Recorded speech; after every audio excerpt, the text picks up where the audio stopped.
बिस्मिल्लाहिर्रहमानिर्रहीम। रब्बिश रह ली सदरी व यस्सिर ली अमरी वहलुल उक़दतम मिन लिसानी यफ़क़हू क़ौली। Dear students,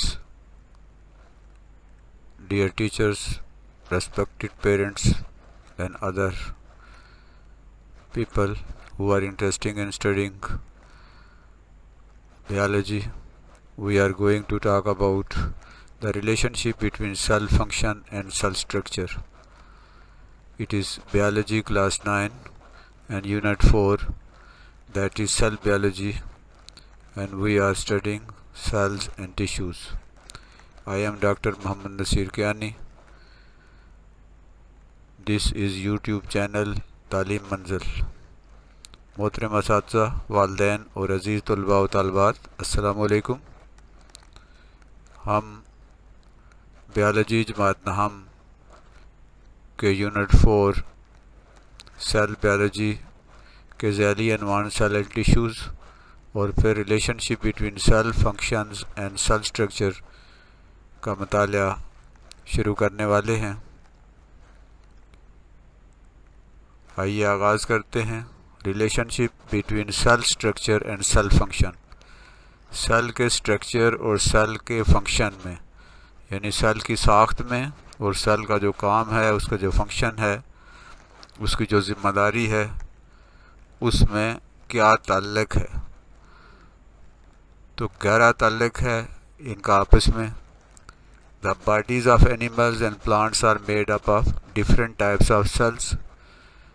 एनिमल्स हों या प्लांट्स हों, इंसान हों, जानवर हों, पौधे हों, जितनी भी ज़िंदा चीज़ें होती हैं, उनकी बेसिक यूनिट, बुनियादी यूनिट, उनकी स्ट्रक्चर की भी और उनके फंक्शन की भी सेल होते हैं। ये सेलों के बने होते हैं। जितने भी ऑर्गेनिज़म होते हैं वो सारे के सारे सेलों के बने होते हैं। और ह्यूमन बीइंग्स में, इंसानों में मुख्तलिफ सेल्स होते हैं, इसी तरह पौधों में भी होते हैं। जैसे ब्लड सेल्स हैं, इसी तरह मसल्स हैं। ये जो मसल्स हैं, पट्टे हैं, उनके सेल होते हैं। न्यूरॉन्स हैं जो नर्व सेल भी कहलाते हैं, असाबी निज़ाम के जो सेल होते हैं। और पौधों के अंदर जाइलम और फ्लूएम होते हैं। और इसी तरह दीगर जो ऑर्गेनिज़म्स होते हैं, उन सब में मुख्तलिफ किस्म के सेल्स होते हैं। जितनी भी ज़िंदा चीज़ें होती हैं वो सारी की सारी सेलों से मिलकर बनी होती हैं। सेल के बगैर ज़िंदगी मुमकिन नहीं है। सेल ऑर्गेनिज़म का स्ट्रक्चर की बुनियाद भी है और उसके फंक्शन की बुनियाद भी है। Human body is made up of about 200 types of cells. इंसान का जो जिस्म है वो तकरीबन 200 किस्म के सेलों से मिलकर बना होता है। 200 किस्म के सेल होते हैं इंसान की बॉडी में, बल्कि 200 से भी ज़्यादा इकसाम, यानी उनकी इकसाम 200 होती हैं, तादाद 200 नहीं होती। There are more than 200 types of cells in the human body. All cells work in coordination to perform the life processes of organisms. ये जो ऑर्गेनिजम्स होते हैं, जानदार होते हैं, उनके जितने काम होते हैं वो सारे के सारे सेलों के बाहमी तावन से, with coordination of each other. जितने भी लाइफ प्रोसेसेस होती हैं, ज़िंदगी गुजारने के लिए, ज़िंदा रहने के लिए जितने अमल होते हैं, उन सब में सेल बुनियादी किरदार अदा करते हैं और सेल आपस में कोऑर्डिनेट करते हैं। एक दूसरे के साथ कोऑर्डिनेशन के ज़रिए ये जितने भी अमल हो रहे होते हैं हमारे जिस्म के अंदर, वो मुकम्मल होते हैं। ये लाइफ प्रोसेसेस कौन से हैं? ग्रोथ है, बढ़ना, बड़ा होना। रेस्पिरेशन, सांस लेने का अमल है, ये भी ज़िंदगी के लिए बहुत ज़रूरी होता है। रिप्रोडक्शन है, औलाद पैदा करना, अंडे और बच्चे पैदा करना। जानदार जो है अंडे और बच्चे पैदा करते हैं, जो उनकी अगली नस्ल को बाकी रखने के लिए और उनकी सर्वाइवल के लिए बहुत ज़रूरी ये अमल है। मूवमेंट है, जानदार मूव करते हैं, हरकत उनकी अहम लाइफ प्रोसेस है।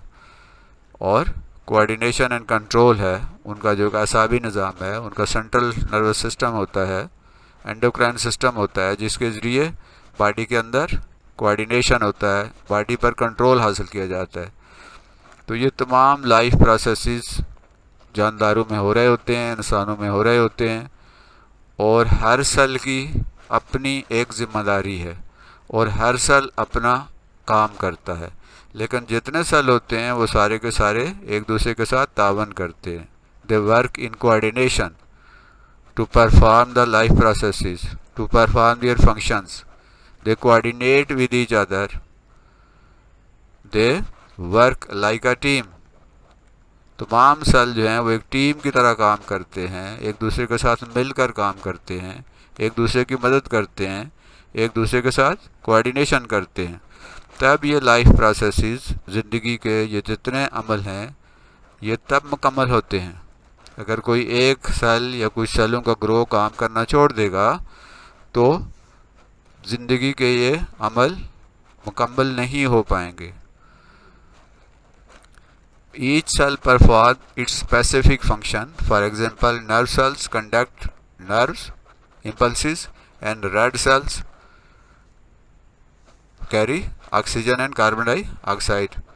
हर सेल का एक ख़ास काम होता है। जैसे नर्व सेल होते हैं, एसाबी सेल हैं, उनका काम है पैगामात को, इम्पल्सिस को जिस्म के मुख्तलिफ हिस्सों से दिमाग की तरफ लेकर आना, सेंट्रल नर्वस सिस्टम की तरफ लेकर आना, और सेंट्रल नर्वस सिस्टम से मैसेजेस को, आर्डर्स को मुख्तलिफ जिस्म के हिस्सों तक लेकर जाना। ये है नर्वस सिस्टम के सेलों का काम, नर्व सेल्स का काम। इसी तरह रेड ब्लड सेल जो हैं वो ऑक्सीजन को कैरी करते हैं, जिस्म के तमाम हिस्सों तक ऑक्सीजन पहुंचाते हैं और वहाँ से कार्बन डाइऑक्साइड वापस लंग्स तक लेके आते हैं। तो जितनी किस्म के सेल्स होते हैं वो सारे अपना अपना स्पेसिफाइड जो उनके ज़िम्मे काम होता है वो करते हैं। Cells of one type differ from others. जितने सेलों की एक किस्म होती है वो दूसरी किस्मों से किसी न किसी तरह मुख्तलिफ होती है। सारे सेल शक्ल के लिहाज से, जिसामत के लिहाज से, फंक्शन के लिहाज से एक जैसे नहीं होते। और ये डिफरेंस क्यों होता है?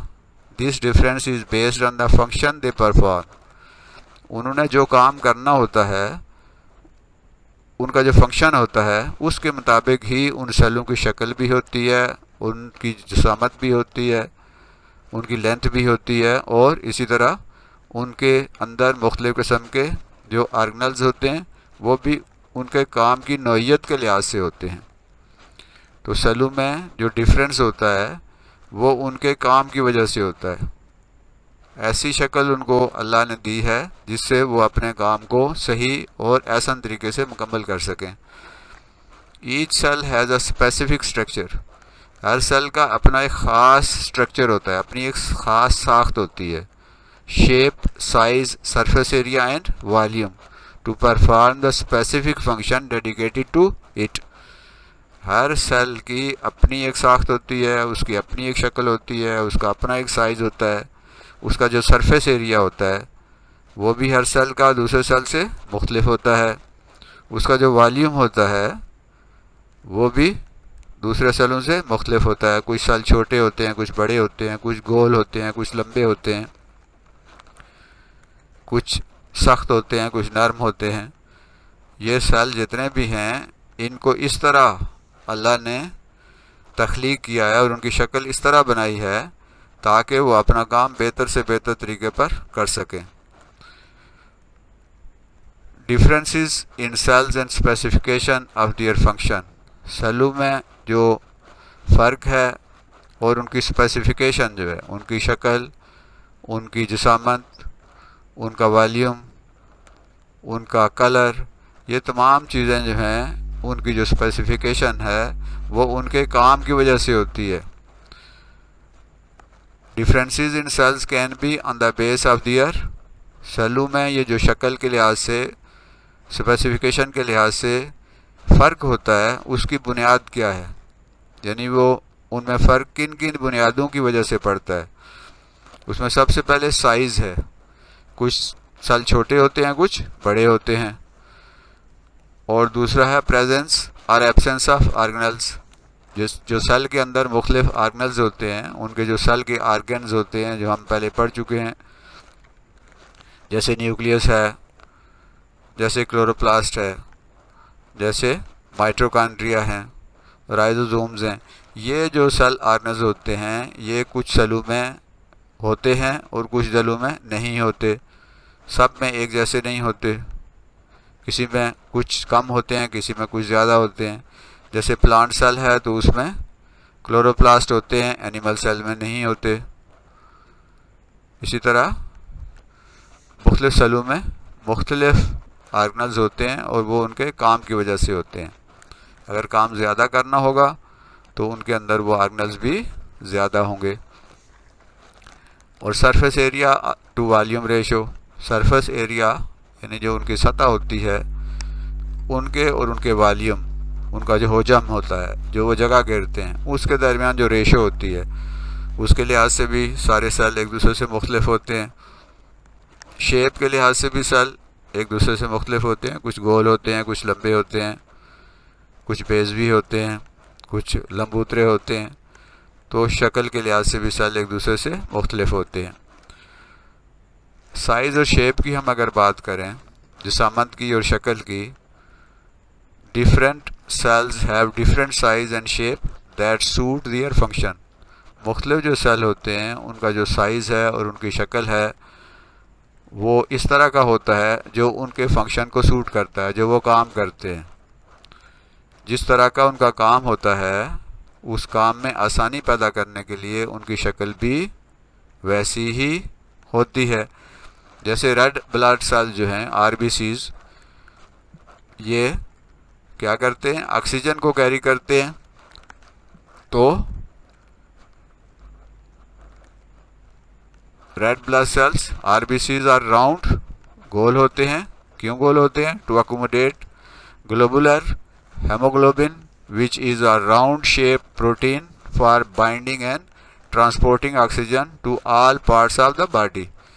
इनके जो प्रोटीन होते हैं, हेमोग्लोबिन होता है जो कि ऑक्सीजन जज़ब करने का, ऑक्सीजन को कैरी करने की सलाहियत रखता है।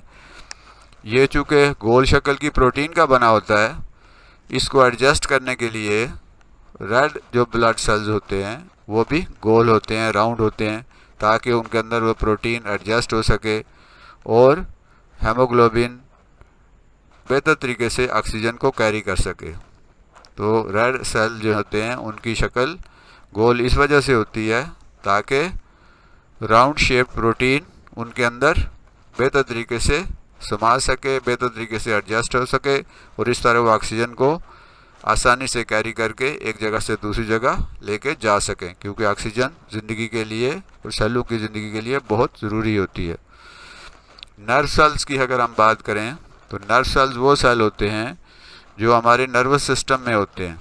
हमारा नर्वस सिस्टम जो है उसके दो हिस्से होते हैं। एक होता है सेंट्रल नर्वस सिस्टम जिसमें दिमाग, ब्रेन और स्पाइनल कार्ड शामिल है, और एक पेरिफेरल नर्वस सिस्टम होता है जो उन नर्व्स पर मुश्तमिल होता है जो हमारे पूरे बॉडी में मौजूद होते हैं। तो nerve cells are long for transmission of nerve impulses. ये जो नर्व सेल होते हैं, एसाबी सेल होते हैं, वो लंबे होते हैं, कोई 1-1 मीटर तक लंबे होते हैं। ये लंबे इसलिए होते हैं ताकि मैसेजेस दिमाग से जिस्म के मुख्तलिफ हिस्सों तक जल्द से जल्द पहुँच सकें। जैसे दिमाग से एक मैसेज पाँव के अंगूठे तक जाना होता है तो ये तो खासा फासला होता है, तो तकरीबन 1.5-2 मीटर का फासला है। तो इसको वहाँ तक पहुँचने के लिए अगर ये सेल छोटे छोटे होंगे तो बहुत वक्त लगेगा। तो नर्वस सिस्टम के चूँकि मैसेजेस बहुत इमरजेंसी होते हैं और उन्हें फ़ौरन पहुँचना होता है, इसलिए अल्लाह ने इन सेलों को लंबा बनाया है। तो नर्व सेल क्यों लंबे होते हैं? क्योंकि इम्पल्सिस की ट्रांसमिशन जल्दी हो सके। This long structure is suitable for the transmission of nerve impulses. ये लंबी शक्ल इनकी उनके नर्व इम्पल्सिस जो होते हैं, जो एसाबी पैगामात होते हैं, उनको लेके जाने के लिए इनका लंबा होना ज़रूरी है। जाइलम सेल्स ये प्लांट्स में होते हैं। ये वो सेल होते हैं जिनके ज़रिए नमकियात और पानी ज़मीन से ऊपर की तरफ जाते हैं। Xylem cells in plants are tube like and have thick walls for conduction of water in support. ये जो सेल्स हैं जाइलम सेल्स, ये क्या करते हैं, नमकियात और पानी को कंडक्ट करते हैं, ज़मीन से ऊपर लेके जाते हैं। और नंबर 2, ये पौधे को स्ट्रांग करते हैं, तने को स्ट्रांग करते हैं, मजबूत करते हैं। Xylem cells have lignin in their bodies which make them strong to give support to the plant and conduct water efficiently। इनमें लिग्निन होता है जो कि इन सेलों को मजबूत करता है और ये फ्लो में पानी और नमकियात की जो फ्लो है नीचे से ऊपर की तरफ, उसको ये स्ट्रांग बनाते हैं, उसको एफिशिएंट बनाते हैं जल्द से जल्द, ताकि और अच्छे तरीके से पानी ज़मीन से ऊपर की शाखों और तने और शाखों और पत्तों तक पहुंच सके। तो जाइलम की साख्त ऐसी है कि ताकि पानी की कंडक्शन और मिनरल की जो कंडक्शन है वो ज़मीन से ऊपर की तरफ तमाम हिस्सों की तरफ आसानी से जा सके। मतलब यह है कि सेलों की शक्ल उनके फंक्शन के मुताबिक होती है, जिस तरह का वो काम करेंगे उसी तरह की उनकी शक्ल होगी, उसी तरह की उनकी जिसामत होगी, उसी तरह का उनका साइज़ होगा। चूँकि पौधे लंबे होते हैं, उनके तने लंबे होते हैं, तो उनके जो जाइलम सेल्स हैं वो भी लंबे होते हैं और सख्त होते हैं और मजबूत होते हैं। Surface area to volume ratio. Surface area to volume ratio is an object's surface area divided by its volume. It gives the proportion of surface area per unit volume of the object. Surface area जो सतह का ऊपर का जो area होता है उसके volume के साथ जो रेशो है, जो निस्बत है, वो बहुत इम्पॉर्टेंट होती है। इससे क्या होता है, सरफेस एरिया और उसके वॉल्यूम की रेशो से हमें पता चलता है कि अगर ये ज़्यादा है तो इसका मतलब है कि वो सेल जो है उस तरह का काम करता है जिसमें ज़्यादा सेलों की ज़्यादा सरफेस एरिया की ज़रूरत होती है। जैसे root hair cells have a large surface area for the maximum absorption of water and salts. जो जड़ों के रूट हेयर्स होते हैं, जड़ों के ऊपर जो बाल नमा छोटे छोटे जड़ों के हिस्से होते हैं, उनका सरफेस एरिया ज़्यादा होता है ताकि ज़्यादा से ज़्यादा पानी और नमकियात ज़मीन से जज़ब हो सकें और पौधे को मिल सकें। ये देखें तो बहुत ज़्यादा रूट हेयर्स होते हैं और ये रूट हेयर इनके सरफेस एरिया को, सतह की जो सतह है उसके एरिया को ज़्यादा करते हैं ताकि ज़्यादा से ज़्यादा नमकियात और पानी जज़ब हों और पौधे को पानी और नमकियात की कमी का सामना न करना पड़े।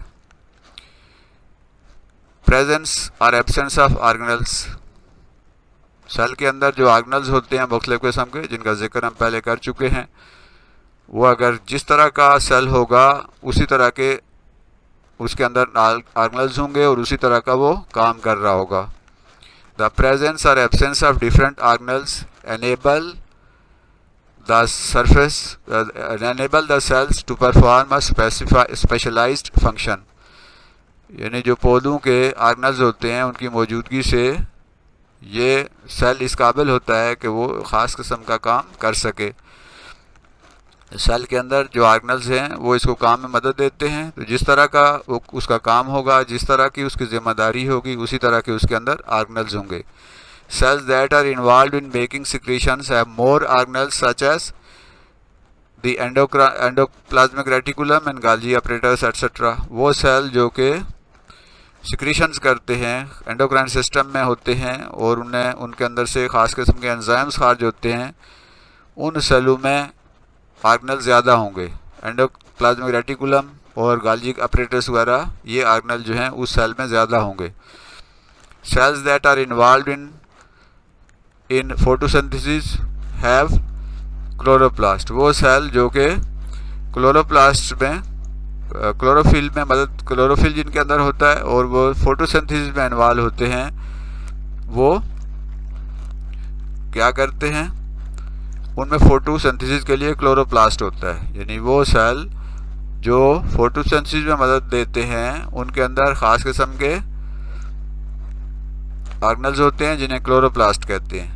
क्योंकि फोटोसिंथेसिस के लिए क्लोरोप्लास्ट का होना, क्लोरोफिल का होना ज़रूरी है, तो क्लोरोफिल क्लोरोप्लास्ट में होता है, इसलिए पौधों के सेलों के अंदर ये क्लोरोप्लास्ट होते हैं। और जानवरों को एनिमल्स को चूँकि फोटोसिंथेसिस की ज़रूरत नहीं होती, इसलिए उनके सेलों में ये क्लोरोप्लास्ट नहीं होते। तो ये क्लोरोप्लास्ट जो हैं वो प्लांट सेल में हैं, एनिमल सेल में नहीं हैं। स्पेशलाइज्ड फॉर स्पेसिफिक फंक्शन, कुछ ख़ास किस्म के जो फंक्शन हैं, ख़ास काम होते हैं सेल्स के, उसके हिसाब से उनके अंदर ख़ास उनकी साख्त होती है। Different cells in bodies of plants and animals are specialised for specific function, कुछ सेल ऐसे होते हैं जो ख़ास काम करते हैं, उनके ज़िम्मे को खुसूसी काम होता है, इसलिए उनकी शक्ल, उनकी साख्त, उनका रंग, उनकी जिसामत ख़ास होती है, चूँकि उनके ज़िम्मे को ख़ास काम होता है। जैसे नर्व सेल्स हैं, उनके ज़िम्मे ख़ास काम क्या है? Nerve cells conduct nerve impulses and contribute to nervous coordination in the body. Nerve cell जो हैं उनके ख़ास काम होते हैं, वो नर्व इम्पल्सिस को ट्रांसफ़र करते हैं, इसलिए उनकी शक्ल लंबी होती है, बहुत सेंसिटिव होते हैं, और उनके अंदर जो इम्पल्सिस होते हैं वो बहुत तेज़ी से जाते हैं, इसलिए उनके स्पेशल उनका ये काम है, और कोई काम ये नहीं करते। Muscle cells undergo contraction and share their role in the movement of the body. जो मसल सेल्स होते हैं, जो पट्टे होते हैं, वो कंट्रैक्ट करते हैं, फैलते और सिकुड़ते हैं, और इससे बॉडी मूव करती है। तो ये मसल्स का काम है बॉडी के मुख्तलिफ हिस्सों को मूवमेंट करना, ये इनका ख़ास काम है। Red blood cells carry oxygen, red blood sales होते हैं वो ऑक्सीजन को कैरी करते हैं, उनकी साख्त ऐसी होती है जो ऑक्सीजन को कैरी करने में आसानी पैदा करती है। White blood cells kill foreign agents, जो सफ़ेद खुलिये होते हैं वो बाहर से आने वाले जो एजेंट्स होते हैं, जरासीम होते हैं, जर्म्स होते हैं, उनको मारते हैं, इसलिए उनके अंदर ये ख़ास किस्म के केमिकल्स होते हैं जो जर्म्स को मारने के लिए ज़रूरी होते हैं। And so contribute to the role in transformation and defence.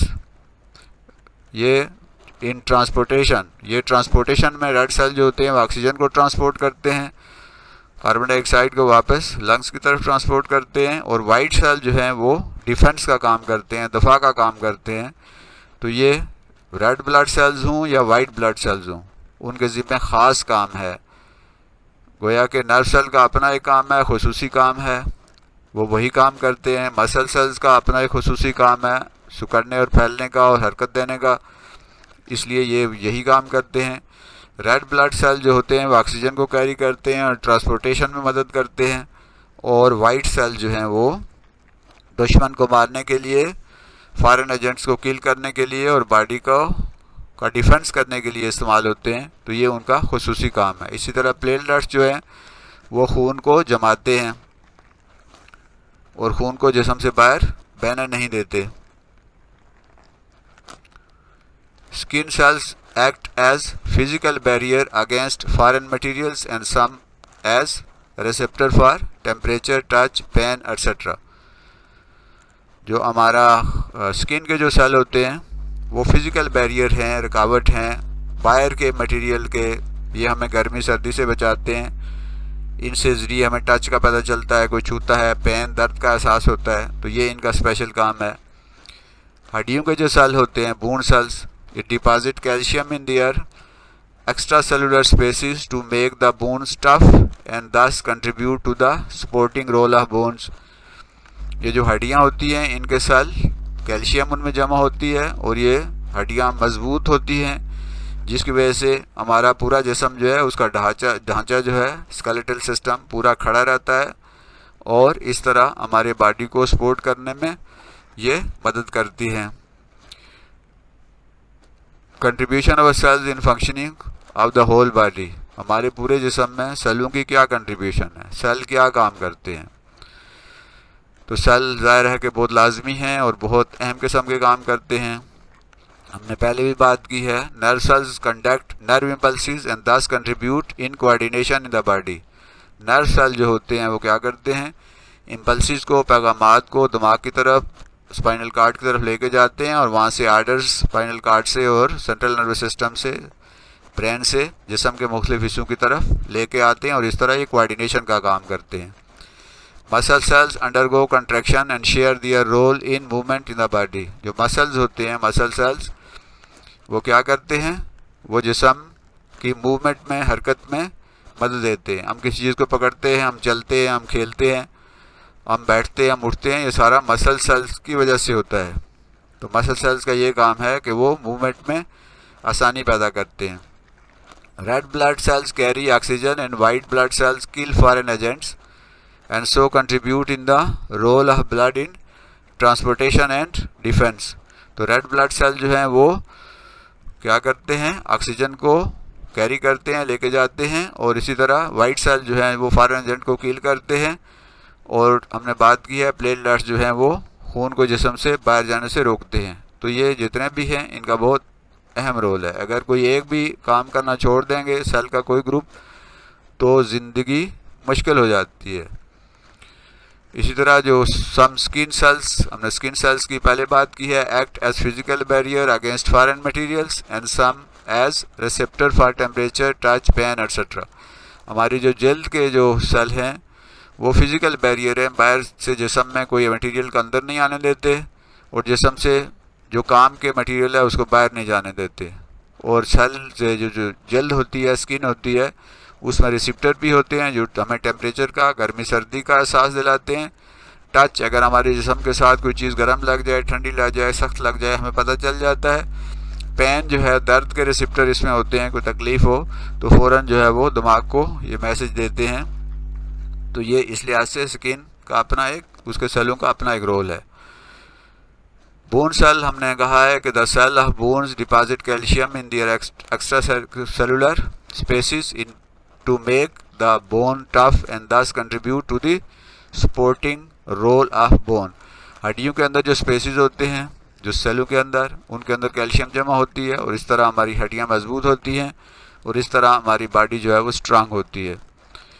इसी तरह जो नेफ्रॉन हैं, जो गुर्दों के अंदर होते हैं, nephrons are cells of the kidneys that filter out the waste materials from the blood. खून के अंदर जो गंदे मादे होते हैं उनको अलग करने में ये नेफ्रॉन जो है वो किरदार अदा करते हैं। यानी जितने भी सेल होते हैं उनका अपना अपना काम होता है, अपनी अपनी जिम्मेदारी होती है, और हर सेल जो है उसका एक स्पेशल काम होता है, उस सेलों के ग्रुप का एक ख़ास काम होता है, और उसी के लिहाज से उनकी शक्ल भी, उनकी जिसामत भी, उनका वॉल्यूम भी, उनका सरफेस एरिया भी, और उनकी जो साख्त होती है वो इस तरह की होती है ताकि वो अपना काम आसानी से कर सकें।